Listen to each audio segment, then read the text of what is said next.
Hello, नमस्कार विद्यार्थी मित्रांनो. स्वागत आहे तुमचं आपल्या यूट्यूब चॅनल लर्न विथ मीमध्ये. तर विद्यार्थी मित्रांनो, आज जो आपण पेपर बघणार आहोत तो आहे क्लास 7चा इंग्लिशचा पॅड पेपर. विद्यार्थी मित्रांनो, 100% गॅरंटी आहे हा जसाचा तसा पेपर तुमच्या एक्झाममध्ये उतरणार आहे. विद्यार्थी मित्रांनो, 13 ऑक्टोंबर ही डेट लक्षात ठेवा. 13 ऑक्टोंबरला हाच पेपर वर्ग 7चा पॅट इंग्लिशचा होणार आहे. ओके, तर चला बघूया. आता पार्ट 1मध्ये आपण काय बघणार आहोत, जे ओव्हरऑल नॉर्मल क्वेश्चन आहे त्या आन्सर कीचे ते आपण बघणार आहोत. जसं की यामध्ये दिलं आहे क्वेश्चन नंबर 1. क्वेश्चन नंबर 1मध्ये तुम्हाला असं दिलेलं आहे, फक्त जी एक पोएम दिलेली आहे तुम्हाला ही समोर तुमच्यासमोर दिसते आहे. या पोएमला तुम्हाला केअरफुली रीड करायचं आहे, म्हणजे याचं वाचन करायचं आहे विद्यार्थी मित्रांनो. फक्त तुम्हाला वाचन करायचं आहे. ओके, मी तर लिहून देते तुम्हाला, या कवितेचं फक्त वाचन करायचं आहे. क्वेश्चन नंबर 2मध्ये दिलेला आहे, respond orally what you see on different occasions. तुम्हाला हे ओकेशन्स दिलेले आहे 4 प्रकारचे. In the early morning, in the school, on the playground. याविषयी तुम्हाला नॉर्मल काही वाक्य लिहायचे कवितेनुसार. ओके, जसं की आता मी एक एक्झाम्पल दाखवतो तुम्हाला. ओके, की इन द अर्ली मॉर्निंग.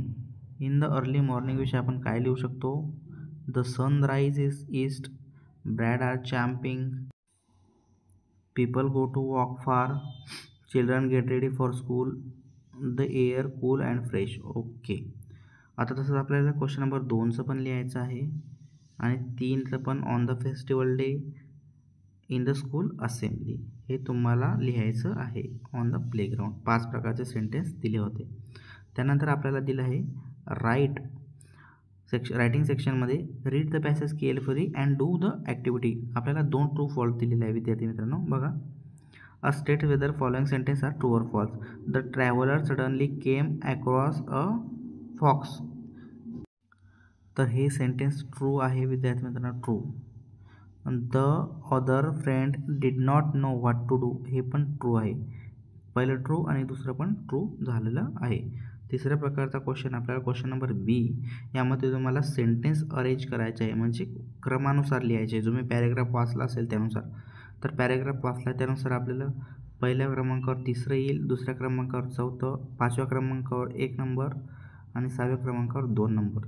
3, 4, 1, 2 असा सिक्वेन्सनं तुम्हाला हे सेंटेन्स लिहायचे आहे विद्यार्थी मित्रांनो.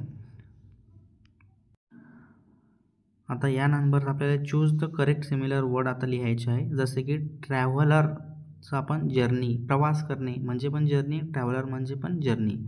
फेलो म्हणजे कलिग्स. ओके, हे तुम्हाला लिहायचं आहे. फेलो म्हणजे कलिग्स, फ्रेंड, साथीदार. ओके, त्यानंतर तुम्हाला क्वेश्चन नंबर 4मध्ये एक ॲक्टिव्हिटी करायची आहे.